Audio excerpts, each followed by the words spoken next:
ตัวยินเนี่ยได้แค่สูมายิงแม่จีนในเป็นคืนที่หนึ่งเฮาหันสู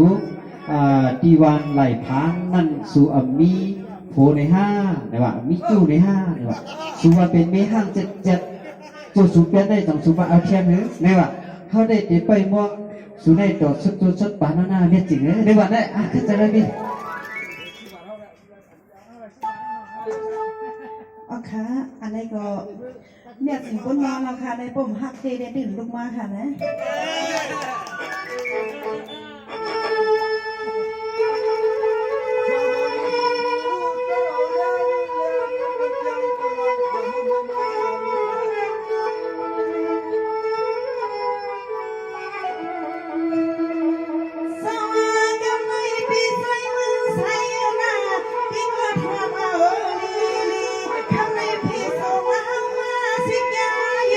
ส่งปัญญาอีกทำไมร้องไม่เล่น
กูสอนโดนฮาโลวีนเพื่อนน้องอันคำคืนนี้สุปีที่วิปัญญาจริง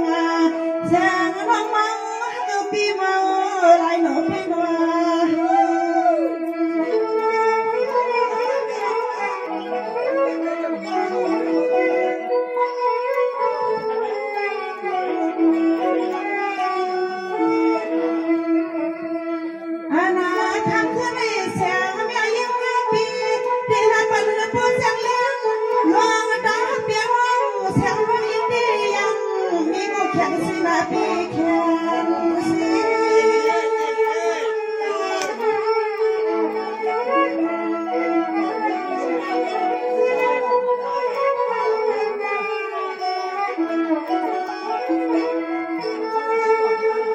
ตัวยาลูกข้ามาก็เป็นเปียวซาสู่พี่มาแค่สู้ไม่ปันว่างเอาก็จงแน่นนายังมาขาสู่พี่ลิไลสามาดองมาทำแม่นกพี่น้องพี่น้อง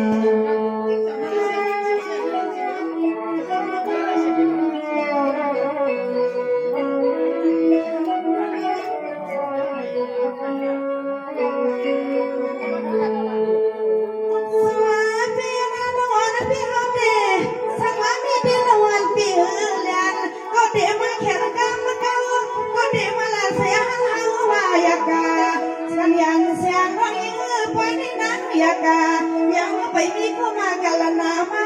ว่าหังกันโนพี่นัว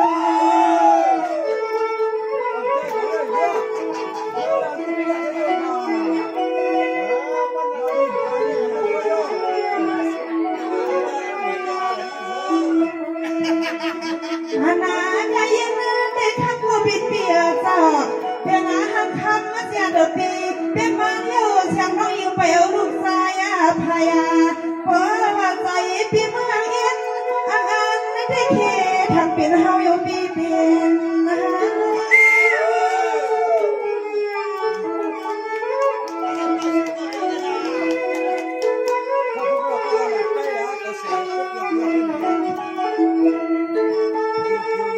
ตัวยาลูกขามาก็เป็นเปียวเจ้าสุปีผ่านว่างเฮากูไปแม่ยังว่ามีกูดอยนิสัยอย่าตันตะวันคุณพี่เฮาก็ทะเลนิด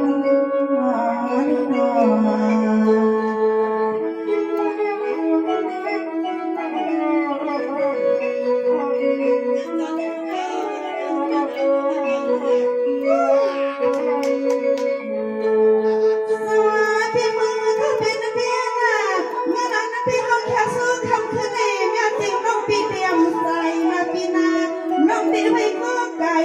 สุริยะให้ผู้เลี้ยงเป็นนาโหนาเงินห่วงกึ่งหน้ากันนาแม่สิงาเสียงว่าเราก็ดีไว้เป็นดีดองไม่หนอพี่น้อง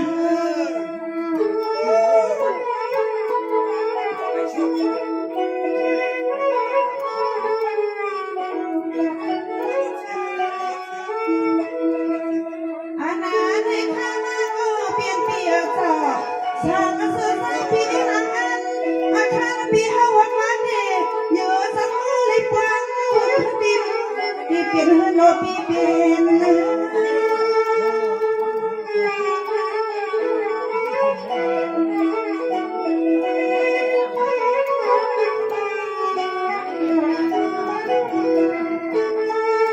ตัวยาลูเสียงว่างฮาวาเตเปลี่ยนห้างคือยาลุงเหนือผัวใส่ปีอันสุกเปียนาเขาน้องวันยาดองเขียขาเฮละใจปีมือทำอันนี้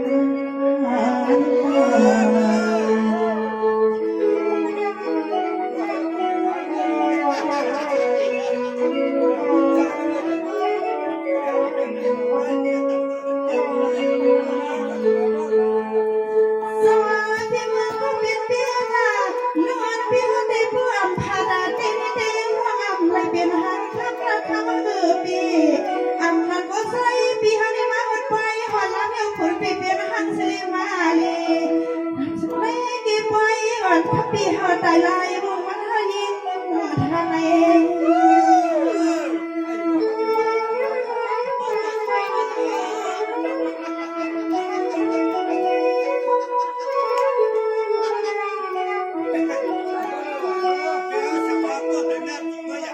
สวัสดีมาเขาเปลี่ยนเปลี่ยนหังสามปีเต็มอาเทียนนาไร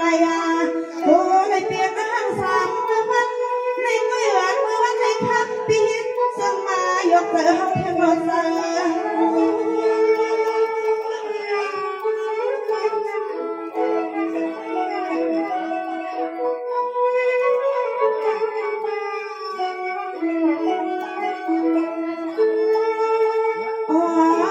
สุปีฮาวาลาดีก็ยิ่งน้องตัวเปียนอนสุลาดาวน้องลวงมันก็เสียงน้องเฮา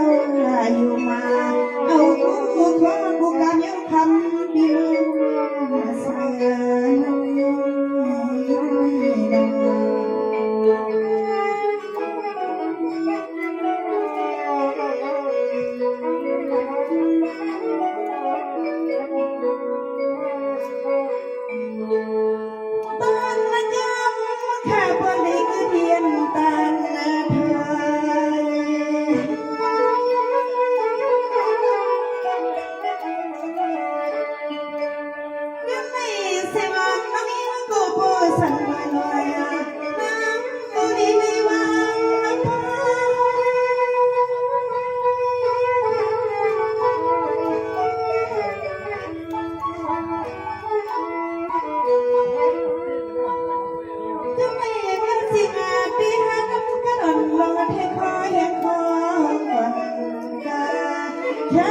พี่เสียงน้อยพี่ดำเดินไปมาตีแค่เสียยังไม่มาสู่พี่